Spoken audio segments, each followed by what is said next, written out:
meropa me ma biale eta yo dia bane wa mo na koke me obo wa meropa otana mejo mo kwa me de je mo oni bo se o to bo bi yoko de akona aiwo da be ala ma mo ojo wi ro na do ya iroro le mi jo wa la ni e ai wa akona ame na bo bi roro we yin apo wa ma bana ide re tototo pobo inu re wole se bi roro o be wojo wi roro ko je be mi ke mu ne bi yo what are you calling share as okay na ese ni cash fire cash and carry cash your good oye me fo ikwaya mejobi ka bo sun nana weni gele wa gba wora erimonu wo ajuju rowe ya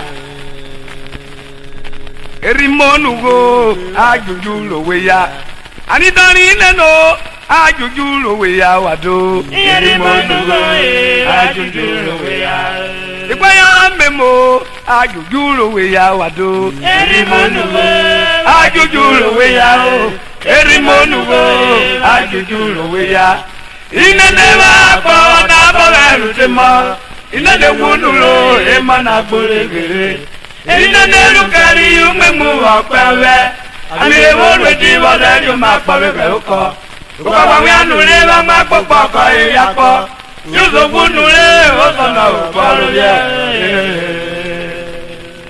awala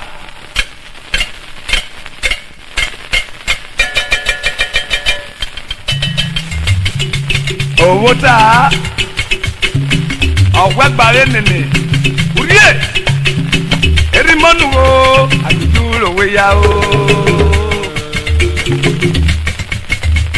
erimọ́nù o àdúdú lòwe ya àdìdọ́ni nínú àdúdú lòwe ya wà tó erimọ́nù o àdúdú lòwe ya nínú àdúdú lòwe ya wà tó erimọ́nù o àdúdú lòwe ya. Ibaba la kwa na kole udema Ibaba wanule ema na kole gere Ibaba lukali umemu wa kwawe Amire wolwe di wale yu makole garuko Upawa wanule mama popo kwa yako Yuzo wanule otono kwalwe Ejoye Lo wanule otono kwalwe akujule Uzo wonu le wo kan paro bia fu gebe. Uzo wonu le wo kan paro bia fu gebe ba. Uzo wonu le wo kan paro bia fu gebe. Uye. Ogbe para. Uzo wonu le wo kan paro bia fu gebe. Ina no uzo wonu le wo kan paro bia fu gebe. Wa me ma ke nana, wa me wa ito ma o. Uzo wonu le wo kan paro bia fu gebe. Uye lo nyu jeblo le. Onene o le wirushi Yeso wonu le kana pare agudere me bo werere o pe la mi muriare Ina ni so wonu le kana pare agudere Ani tani ne no igan boy no Yeso wonu le kana pare agudere Egundi mo joni ma Ina ni so wonu le kana pare agudere Wanda waru yo mi ro pa ko ku o mo ra kere Yeso wonu le kana pare agudere Popo ya yo ko idi kwero ma lo Yeso wonu le kana pare agudere Jani o zan na pa ya ku dorwe ba Ina ni so wonu le kana pare agudere Apa mo so wonu le kana pare agudere Ina ni so wonu le kana pare agudere Ine no zan na pa ya ku dorwe Yeso wonu le kana pare agudere Akwana na ga na wa wa ito ma o Omi omiri jaira, omi omiri jaira ma. Ole murie, ape male bi yokodo bebede. Bebede ni bebede, onya ma kokori ha o. Ani tani ne no san na paro ya mu jorwe.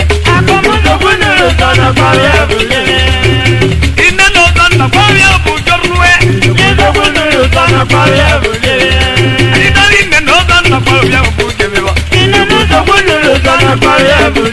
Ukola nene. Nene. Yeso wonu le kana pare agudere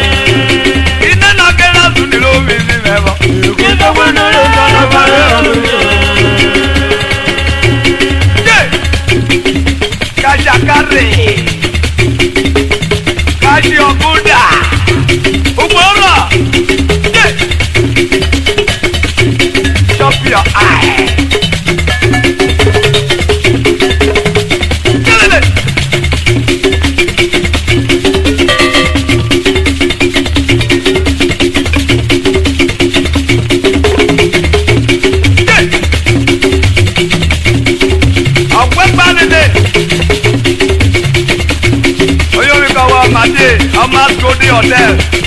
Oyo ni ko wa mo be. Ebule, okere ya wa. Delele.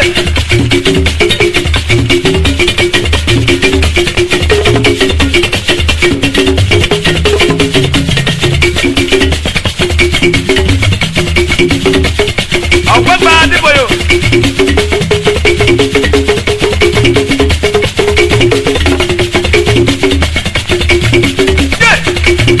Kàkàkàlè.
National Union of Road Transport Workers.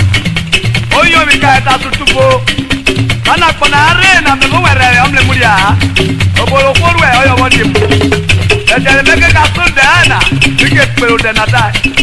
Up national progress. Up national progress. Progress national. Show one progress for the whole drivers. Ìlògbò ìlògbò ìlògbò gbogbo.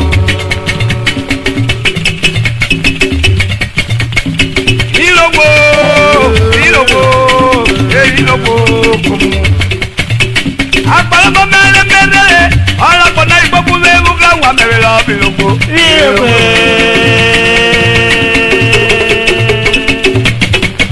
Ukoko ni láìpẹ́ àríkòkò ni. Wọ́n yà pọ̀ náà ìgbòkú ewu káwọn àmì lọ́n fi lóko.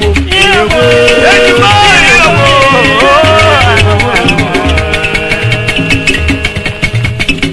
Ìlòkò ìlòkò ìlòkò tókò. Ọ̀pẹ́ pàrọ̀ ìdíláìbà nù ẹ́. Oní olùwàkí mẹkáníìkì ní mọ̀kànláìsà. Oní olùkàyé ṣe. Ìlòkò ìlòkò. Èmi ìlòkò kò mú. Irú ọlọ́gbà mẹ́rin bí lulu. Wọ́n yà pọ̀ náà ìgbòkú ewu káwọn àmì lọ́n fi lóko. Agbọ̀mẹ̀rin bí yẹrẹ. Wọ́n yà pọ̀ náà ìgbòkú ewu káwọn àmì lọ́n fi lóko. Ìlòkò ìlòkò kò mú.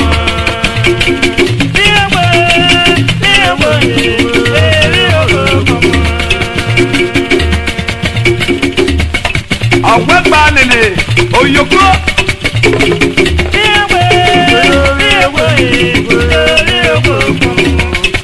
Yòókù olórí àmẹ̀mẹ̀ kúrẹ́ ní mọ̀kó. Bẹ́ẹ̀ wẹ́rẹ́ rẹ̀ mú rí ààrẹ o. Yẹ́nì mọ́ èyí yóò.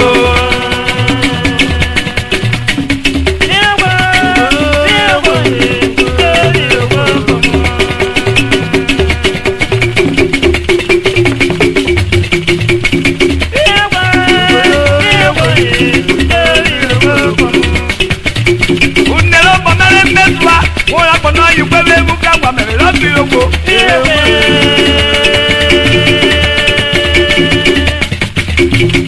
Àpọ̀mẹ́ni mi yẹrẹ ọ̀ yà pọ̀ náà yìí gbogbo lé lọ́pọ̀ àpọ̀ kí lé wọn náà ẹ̀.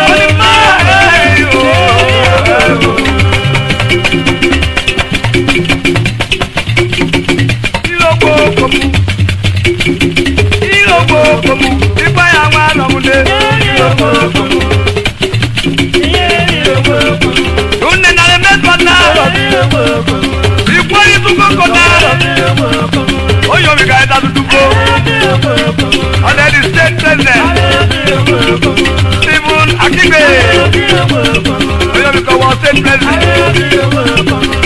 wọ́n nana anita wọn àwọn oye adoloko government Mr. Godwin Edosa alias Oba Market Warri local government Mr.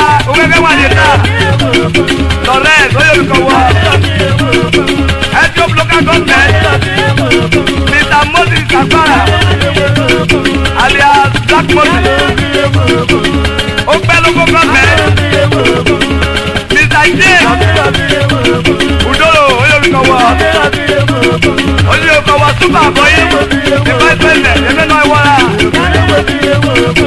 Izoko local government Mr. Kamafoto Oyomikowo Etatutuko Amela mi logo Kawada Anita Lunde Meku Renimo Bomadi local government Mr. Abraham Kemede Oyomikowo Etatutuko Ugele local government Mr. Samson Okoche Oyomikowo Etatutuko Amela mi logo Amela mi logo Odi oyo ke twiti bagala Mr. Drivers and loaders Oyomika Warri branch Mr. Oyide Mr. People Efru branch Obewoli Ajabulu Oyomika Waijo Udu road branch Ojo bebe wabotu Oyomika Wawa Amela mi logo Aloko payo Amela mi logo Oyomika Iga Ajagba Wejo Emeni Weye Ira Amela mi logo Aloko Gbogbo Kalu Ake Akunde Lobi Nira Amela mi logo Kilele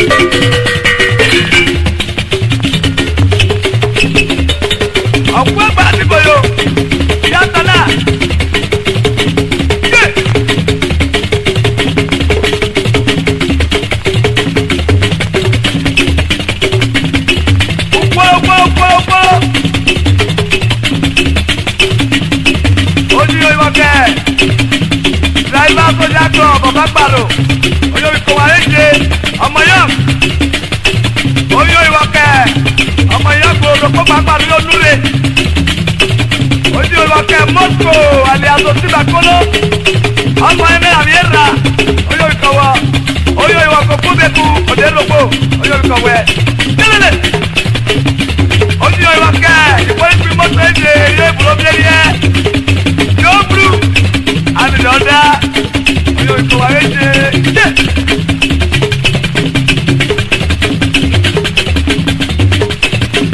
Ugele Central Motor Park Oyomiko Wareje Area Mama Victoria Oyomiko Victoria Oni ara tara boyo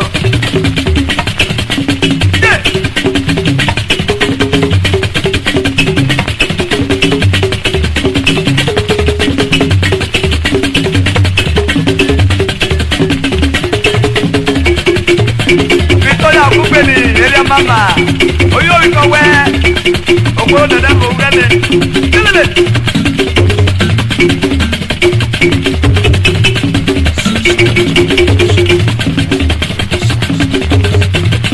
Oyomiko Chico, everybody garage, Chico and Sylvester, and then what?